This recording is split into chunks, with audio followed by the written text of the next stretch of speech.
ಅತಿ ಶೀಘ್ರದಲ್ಲಿ ಮೂಡಾ ವಿಚಾರಕ್ಕೆ ಸಂಬಂಧಪಟ್ಟಂತೆ ಮುಖ್ಯಮಂತ್ರಿ ಸಿದ್ದರಾಮಯ್ಯನವರಿಗೂ ಕೂಡ ನೋಟಿಸ್ ನೀಡಲಾಗುತ್ತೆ. ಹೇಳ್ತಾ ಇರೋದು ದೂರುದಾರರಾದ ಸ್ನೇಹಮಯಿ ಕೃಷ್ಣ. ಆ ಮೂಲಕ ಮುಖ್ಯಮಂತ್ರಿಗಳಿಗೆ ಮತ್ತೊಂದು ಸುತ್ತಿನ ಕಾನೂನಾತ್ಮಕ ಸಂಕಷ್ಟ ಅತಿ ಶೀಘ್ರದಲ್ಲಿ ಎದುರಾಗಲಿದೆ ಅಂತ ಬಾಂಬ್ ಸಿಡಿಸಿದ್ದಾರೆ ಸ್ನೇಹಮಯಿ ಕೃಷ್ಣ. ಶೀಘ್ರದಲ್ಲೇ ಸಿಎಂ ಅವರ ಪತ್ನಿ ಇಬ್ಬರಿಗೂ ಕೂಡ ಇಡಿಯಿಂದ ನೋಟಿಸ್ ಕೊಡಲಾಗುತ್ತೆ. ಸಿಎಂಗೆ ಇಡಿ ವಿಚಾರಣೆಯ ಭಯ ಶುರುವಾಗಿದೆ ಅಂತ ರಿಪಬ್ಲಿಕ್ ಕನ್ನಡದ ಜೊತೆಯಲ್ಲಿ ಮಾತನಾಡಿದ್ದಾರೆ ಸ್ನೇಹಮಯಿ ಕೃಷ್ಣ.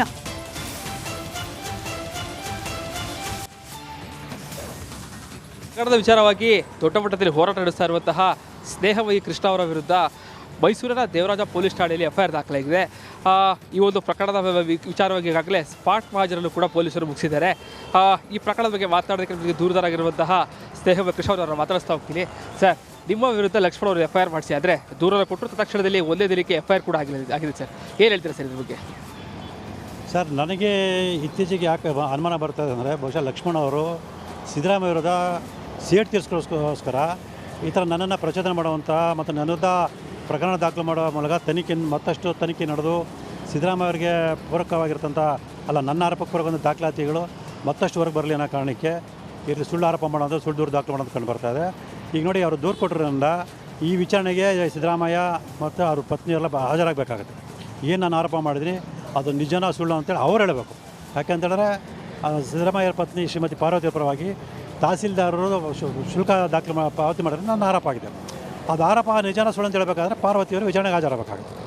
ಈ ರೀತಿ ಸಿದ್ದರಾಮಯ್ಯ ವಿರುದ್ಧ ಮತ್ತಷ್ಟು ಸಾಕ್ಷ್ಯಗಳು ಲಭ್ಯ ಆಗಲಿ ಅನ್ನೋ ಕಾರಣಕ್ಕೆ ಲಕ್ಷ್ಮಣರ ರೀತಿ ಮಾತಾಡುವಂಥದ್ದು, ದೂರು ದಾಖಲು ಮಾಡೋದು ಅನುಮಾನ ಮಾಡಿ. ಯಾಕೆ ಅಂತ ಹೇಳಿದ್ರೆ ಸಿದ್ದರಾಮಯ್ಯವರು ಮನಸ್ಸು ಮಾಡಿದರೆ ಮೈಸೂರು ಲೋಕಸಭಾ ಚುನಾವಣೆಯಲ್ಲಿ ಲಕ್ಷ್ಮಣನ ಗೆಲ್ಲಿಸ್ಬೋದಾಗಿತ್ತು.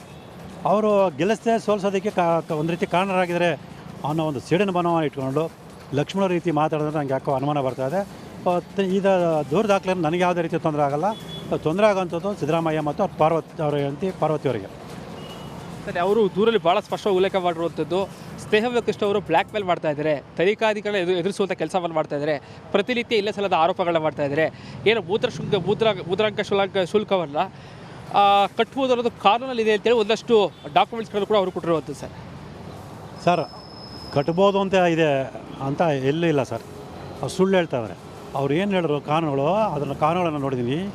ಅವ್ರು ಹೇಳೋ ಸೆಕ್ಷನ್ಗಳಲ್ಲಿ ಅರ್ಜಿ ಸಲ್ಲಿಸೋದ್ರ ಬಗ್ಗೆ ದಾಖಲೆ ಮಾಡೋರಾಗಿದೆ ಹೊರತು ಬೇರೆ ಯಾರ್ದೋ ಒಬ್ಬರ ಪರವಾಗಿ ದಾಖಲಾತಿ ತಹಸೀಲ್ದಾರರು ಒಬ್ಬ ಸರ್ಕಾರಿ ಅಧಿಕಾರಿಗೆ ಶುಲ್ಕ ಪಾವತಿ ಮಾಡೋದು ಎಲ್ಲೋ ಯಾವ ಕಾನೂನಲ್ಲಿ ಇದೆ. ಅವರು ಜನತೆಗೆ ಸುಳ್ಳುಗಳನ್ನು ಹೇಳ್ತಾ ಇದ್ದಾರೆ. ಸೊ ಹಾಗಾಗಿ ತನಿಖೆ ನಡೆದಾಗ ಅವ್ರು ಮಾಡೋರಪ್ಪ ಸುಳ್ಳು ಅಂತೇಳಿ ಅವರೇ. ಮತ್ತು ಎಲ್ಲದಕ್ಕಿಂತ ಮುಖ್ಯವಾಗಿ ದೂರು ಕೊಟ್ಟ ನಂತರ ಮಾಧ್ಯಮ ಮುಂದೆ ಮಾತಾಡ್ಬೇಕಾದ್ರೆ ಲಕ್ಷ್ಮಣ ಸ್ವತಃ ಒಪ್ಕೊಳ್ತಾರೆ, ಪಾರ್ವತಿಯವರ ಮನವಿ ಮೇರೆಗೆ ತಹಸೀಲ್ದಾರರು ಶುಲ್ಕ ಪಾವತಿ ಮಾಡಿರ್ಬೋದು ಅಂತೇಳಿ. ಹಾಗಾದ್ರೆ ನಾನು ಹೇಳಿರೋ ಆರೋಪ ನಿಜ ಅಂತೇಳಿ ಅವರೇ ಒಪ್ಕೊಂಡ್ಮೇಲೆ ಸೊ ನನ್ನ ವಿರುದ್ಧ ಇಲ್ಲಿ ಶಿಕ್ಷೆ ಆಗುತ್ತೆ, ಕ್ರಮ ಆಗುತ್ತೆ. ಸೊ ಇದು ಸುಳ್ಳು ದೂರು ದಾಖಲು ಮಾಡೋದ್ರಿಂದ ಇದು ಅವ್ರಿಗೆ ಶಿಕ್ಷೆ ಆಗೋಂಥ ಎಲ್ಲ ಸಾಧ್ಯತೆಗಳು ಖಂಡಿತ ಇದೆ. ಶೀಘ್ರದಲ್ಲೇ, ಅಂದರೆ ಈಗಾಗಲೇ ಇಡಿ ತನಿಖೆ ಕೂಡ ಚುರುಕು ಕೊಟ್ಟಿದೆ, ಶೀಘ್ರದಲ್ಲೇ ಸಿಎಂ ಸಿದ್ದರಾಮಯ್ಯ ಅವರ ಪತ್ನಿ ಬಾಬಾಯ್ದ ಎಲ್ಲರಿಗೂ ಕೂಡ ನೋಟಿಸ್ ಜಾರಿಯಾಗುವಂತಹ ಸಾಧ್ಯತೆ ಇದೆ ಅಂತೇಳಿ ರಿಪಬ್ಲಿಕ್ ಕನ್ನಡಗೆ ಮಾಹಿತಿಯನ್ನು ಕೊಡ್ತಾ ಇದ್ದಾರೆ. ಕ್ಯಾಮ್ರಾ ಪರ್ಸನ್ ಸಚಿವತೆಗೆ ವಿನೋದ್ ಪಡುವರ, ರಿಪಬ್ಲಿಕ್ ಕನ್ನಡ, ಮೈಸೂರು. ಒಂದ್ ಕಡೆ ದೂರುದಾರರಾದ ಸ್ನೇಹಮಯಿ ಕೃಷ್ಣ ಅವ್ರ ಪ್ರಕಾರ ಅತಿ ಶೀಘ್ರದಲ್ಲಿ ಇಡಿ ನೋಟಿಸ್ ಕೊಡುತ್ತೆ ಸಿದ್ದರಾಮಯ್ಯನವರಿಗೆ, ಕಾನೂನಾತ್ಮಕ ಸಂಕಷ್ಟಗಳು ಮತ್ತಷ್ಟು ಕಠಿಣವಾಗ್ತಾ ಹೋಗುತ್ತೆ ಅನ್ನೋ ಹೇಳಿಕೆ ನೀಡ್ತಿದ್ದಾರೆ. ಇತ್ತ ಮುಖ್ಯಮಂತ್ರಿ ಸಿದ್ದರಾಮಯ್ಯನವರು ನನ್ನನ್ನು ಯಾರಾದರೂ ಮುಟ್ಟಿದ್ರೆ ಸುಮ್ಮನಿರಲ್ಲ ಅನ್ನೋ ಖಡಕ್ ಎಚ್ಚರಿಕೆಯನ್ನ ನೀಡಿದ್ದಾರೆ. ಈ ಎಚ್ಚರಿಕೆ ಕೊಟ್ಟಿದ್ದು ಮುಡಾ ವಿಚಾರದಲ್ಲಿ ಕಂಪ್ಲೇಂಟ್ ಕೊಟ್ಟಿರುವ ದೂರುದಾರರಿಗ ಅಥವಾ ಹೈಕಮಾಂಡ್ ನಾಯಕರಿಗ ಅಥವಾ ಬಿಜೆಪಿ ಪಕ್ಷದ ಒಳಗೆ ಇರುವ ಹಿತಶತ್ರುಗಳಿಗ ಅನ್ನೋ ಅನುಮಾನ ಮುಖ್ಯಮಂತ್ರಿಗಳ ಈ ಮಾತಿನ ನಂತರದಲ್ಲಿ ಹುಟ್ಟುಕೊಂಡಿದೆ. ಮುಡಾ ಹಗರಣದಲ್ಲಿ ಲೋಕ ತನಿಖೆಯನ್ನ ಈಗ ಆಲ್ರೆಡಿ ಎದುರಿಸ್ತಿರುವ ಮುಖ್ಯಮಂತ್ರಿಗಳಿಗೆ ಇಡಿ ತನಿಖೆಯ ಆತಂಕ ಶುರುವಾಯ್ತಾ, ಹಾಗಾಗಿ ಈ ಸಿಡಿಮಿಡಿಯಾ ಅನ್ನೋ ಅನುಮಾನ ಕೂಡ ಕಾಡ್ತಾ ಇದೆ. ಅವರಿಗೆ ಸಿದ್ದರಾಮಯ್ಯ ಎಲ್ಲ ಬಡವರು ಎಲ್ಲ ಕೊಟ್ಬಿಡ್ತಾ ಇದ್ದಾರೆ, ಹೆಂಗಾರ ತಗಲಾಕ್ಬಿಡ್ಬೇಕು ಅಂತೇಳಿ ಪ್ರಯತ್ನ ಮಾಡ್ತಾರೆ. ನಾನು ಹೇಳಿದೆ, ನಮ್ಮ ಕರ್ನಾಟಕದ ಜನ ನನ್ನನ್ನು ಮುಟ್ಟಿದರೆ ಸುಮ್ಮನೆ ಬಿಡಲ್ಲ ಅಂತ ಹೇಳಿದೆ. ಎಲ್ಲ ರಾಜ್ಯದ ಮುಖ್ಯಮಂತ್ರಿಗಳನ್ನ ಎದುರಿಸೋದು. ಯಾಕಂದ್ರೆ ಇನ್ಕಮ್ ಟ್ಯಾಕ್ಸ್ ಅವ್ರ ಕೈನಲ್ಲಿದೆ, ಸಿಬಿಐ ಅವ್ರ ಕೈನಲ್ಲಿದೆ, ಇಡಿ ಅವ್ರ ಕೈನಲ್ಲಿದೆ. ಅವುಗಳನ್ನು ಛೂ ಬಿಡೋದು. ಈಗ ನನ್ನ ಮೇಲೆ ಹಾಕಿದಾರಲ್ಲ ಕೇಸು, 100 ಸುಳ್ಳು ಕೇಸು. ನಾನು ನಿನ್ನೆ ಮೊನ್ನೆ ರಾಜಕೀಯಕ್ಕೆ ಬಂದಿಲ್ಲ, ನಿನ್ನೆ ಮೊನ್ನೆ ಮಂತ್ರಿ ಆಗಿಲ್ಲ, ನಾನು ಮಂತ್ರಿಯ. ಈ ಸಾರಿ ಹೇಗಾದ್ರೂ ಮಾಡಿ ಸಿದ್ದರಾಮಯ್ಯ ಸರ್ಕಾರ ಕಿತ್ತಾಕ್ಬೇಕು ಅಂತೇಳಿ 50 ಕೋಟಿ ರೂಪಾಯಿಗಳನ್ನು ಒಬ್ಬೊಬ್ಬ MLAಗೆ ಆಫರ್ ಮಾಡೋದು. 50 ಕೋಟಿ, 50 ಜನ MLAಗಳಿಗೆ 50 ಕೋಟಿ ಕೊಡ್ತೀವಿ ಅಂತಾರೆ.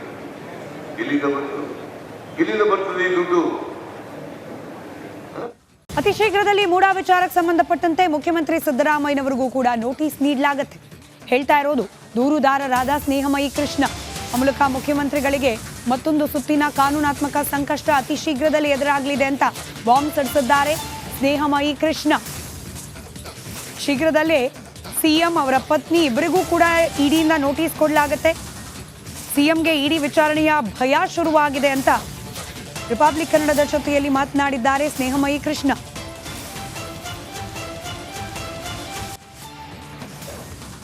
ಪ್ರಕರಣದ ವಿಚಾರವಾಗಿ ದೊಡ್ಡ ಮಟ್ಟದಲ್ಲಿ ಹೋರಾಟ ನಡೆಸ್ತಾ ಇರುವಂತಹ ಸ್ನೇಹಮಯಿ ಕೃಷ್ಣ ಅವರ ವಿರುದ್ಧ ಮೈಸೂರಿನ ದೇವರಾಜ ಪೊಲೀಸ್ ಠಾಣೆಯಲ್ಲಿ FIR ದಾಖಲಾಗಿದೆ.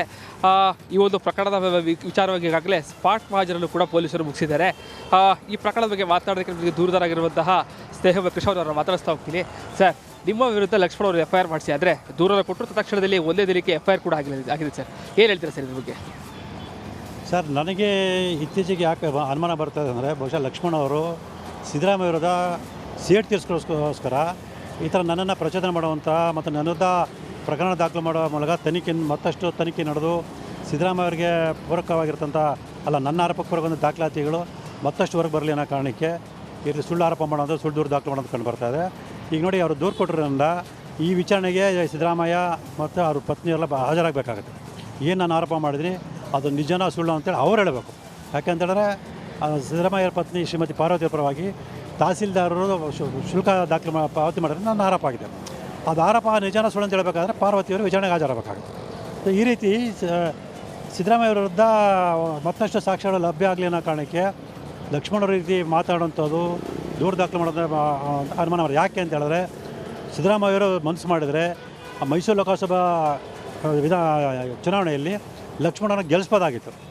ಅವರು ಗೆಲ್ಲಿಸದೆ ಸೋಲಿಸೋದಕ್ಕೆ ಒಂದು ರೀತಿ ಕಾರಣರಾಗಿದ್ದಾರೆ ಅನ್ನೋ ಒಂದು ಸಿಡಿನ ಮನೋವನ್ನು ಇಟ್ಕೊಂಡು ಲಕ್ಷ್ಮಣ ರೀತಿ ಮಾತಾಡಿದ್ರೆ ನನಗೆ ಯಾಕೋ ಅನುಮಾನ ಬರ್ತಾಯಿದೆ. ಇದು ದೂರು ದಾಖಲೆ ನನಗೆ ಯಾವುದೇ ರೀತಿ ತೊಂದರೆ ಆಗೋಲ್ಲ. ತೊಂದರೆ ಆಗೋಂಥದ್ದು ಸಿದ್ದರಾಮಯ್ಯ ಮತ್ತು ಪಾರ್ವತಿಯವರಿಗೆ. ಸರಿ, ಅವರು ದೂರಲ್ಲಿ ಭಾಳ ಸ್ಪಷ್ಟವಾಗಿ ಉಲ್ಲೇಖ ಮಾಡಿರುವಂಥದ್ದು, ಸ್ನೇಹಮಯಿ ಕೃಷ್ಣ ಅವರು ಬ್ಲ್ಯಾಕ್ ಮೇಲ್ ಮಾಡ್ತಾ ಇದ್ದಾರೆ, ತನಿಖಾಧಿಕಾರಿಗಳನ್ನ ಎದುರಿಸುವಂಥ ಕೆಲಸವನ್ನು ಮಾಡ್ತಾ ಇದ್ದಾರೆ, ಪ್ರತಿನಿತ್ಯ ಇಲ್ಲೇ ಸಲ್ಲದ ಆರೋಪಗಳನ್ನ ಮಾಡ್ತಾ ಇದ್ದಾರೆ. ಏನು ಮುದ್ರಾಂಕ ಶುಲ್ಕವನ್ನು ಕಟ್ಬೋದು ಅನ್ನೋದು ಕಾನೂನಲ್ಲಿದೆ ಅಂತೇಳಿ ಒಂದಷ್ಟು ಡಾಕ್ಯುಮೆಂಟ್ಸ್ಗಳು ಕೂಡ ಅವರು ಕೊಟ್ಟಿರುವಂಥದ್ದು. ಸರ್, ಕಟ್ಬೋದು ಅಂತ ಇದೆ ಅಂತ ಎಲ್ಲೂ ಇಲ್ಲ ಸರ್. ಅವ್ರು ಸುಳ್ಳು ಹೇಳ್ತಾ ಇದ್ದಾರೆ. ಅವ್ರು ಏನು ಹೇಳಿದ್ರು ಕಾನೂನುಗಳು, ಕಾನೂನುಗಳನ್ನು ನೋಡಿದ್ದೀನಿ. ಅವ್ರು ಹೇಳೋ ಸೆಕ್ಷನ್ಗಳಲ್ಲಿ ಅರ್ಜಿ ಸಲ್ಲಿಸೋದ್ರ ಬಗ್ಗೆ ಇದು ಮಾಡೋರಾಗಿದೆ ಹೊರತು ಬೇರೆ ಯಾರ್ದೋ ಒಬ್ಬರ ಪರವಾಗಿ ದಾಖಲಾತಿ ತಹಸೀಲ್ದಾರರು ಒಬ್ಬ ಸರ್ಕಾರಿ ಅಧಿಕಾರಿಯಾಗಿ ಶುಲ್ಕ ಪಾವತಿ ಮಾಡೋದು ಎಲ್ಲೋ ಯಾವ ಕಾನೂನಲ್ಲಿದ್ದ. ಅವರು ಜನತೆಗೆ ಸುಳ್ಳುಗಳನ್ನು ಹೇಳ್ತಾ ಇದ್ದಾರೆ. ಸೊ ಹಾಗಾಗಿ ತನಿಖೆ ನಡೆದಾಗ ಅವ್ರು ಮಾಡೋರಪ್ಪ ಸುಳ್ಳು ಅಂತೇಳಿ ಅವರೇ. ಮತ್ತು ಎಲ್ಲದಕ್ಕಿಂತ ಮುಖ್ಯವಾಗಿ ದೂರು ಕೊಟ್ಟ ನಂತರ ಮಾಧ್ಯಮ ಮುಂದೆ ಮಾತಾಡ್ಬೇಕಾದ್ರೆ ಲಕ್ಷ್ಮಣ ಸ್ವತಃ ಒಪ್ಕೊಳ್ತಾರೆ, ಪಾರ್ವತಿಯವರ ಮನವಿ ಮೇರೆಗೆ ತಹಸೀಲ್ದಾರರು ಶುಲ್ಕ ಪಾವತಿ ಮಾಡಿರ್ಬೋದು ಅಂತೇಳಿ. ಹಾಗಾದ್ರೆ ನಾನು ಹೇಳಿರೋ ಆರೋಪ ನಿಜ ಅಂತೇಳಿ ಅವರೇ ಒಪ್ಕೊಂಡ್ಮೇಲೆ ಸೊ ನನ್ನ ವಿರುದ್ಧ ಇಲ್ಲಿ ಶಿಕ್ಷೆ ಆಗುತ್ತೆ, ಕ್ರಮ ಆಗುತ್ತೆ. ಸೊ ಇದು ಸುಳ್ಳು ದೂರು ದಾಖಲು ಮಾಡೋದ್ರಿಂದ ಇದು ಅವ್ರಿಗೆ ಶಿಕ್ಷೆ ಆಗೋಂಥ ಎಲ್ಲ ಸಾಧ್ಯತೆಗಳು ಖಂಡಿತ ಇದೆ. ಶೀಘ್ರದಲ್ಲೇ, ಅಂದರೆ ಈಗಾಗಲೇ ಇಡಿ ತನಿಖೆ ಕೂಡ ಚುರುಕುಗೊಂಡಿದೆ, ಶೀಘ್ರದಲ್ಲೇ ಏನೋ CM ಸಿದ್ದರಾಮಯ್ಯ ಅವರ ಪತ್ನಿ ಬಾಬಾಯ್ದ ಎಲ್ಲರಿಗೂ ಕೂಡ ನೋಟಿಸ್ ಜಾರಿಯಾಗುವಂತಹ ಸಾಧ್ಯತೆ ಇದೆ ಅಂತೇಳಿ ರಿಪಬ್ಲಿಕ್ ಕನ್ನಡಗೆ ಮಾಹಿತಿಯನ್ನು ಕೊಡ್ತಾ ಇದ್ದಾರೆ. ಕ್ಯಾಮ್ರಾ ಪರ್ಸನ್ ಸಚಿವ ಜೊತೆಗೆ ವಿನೋದ್.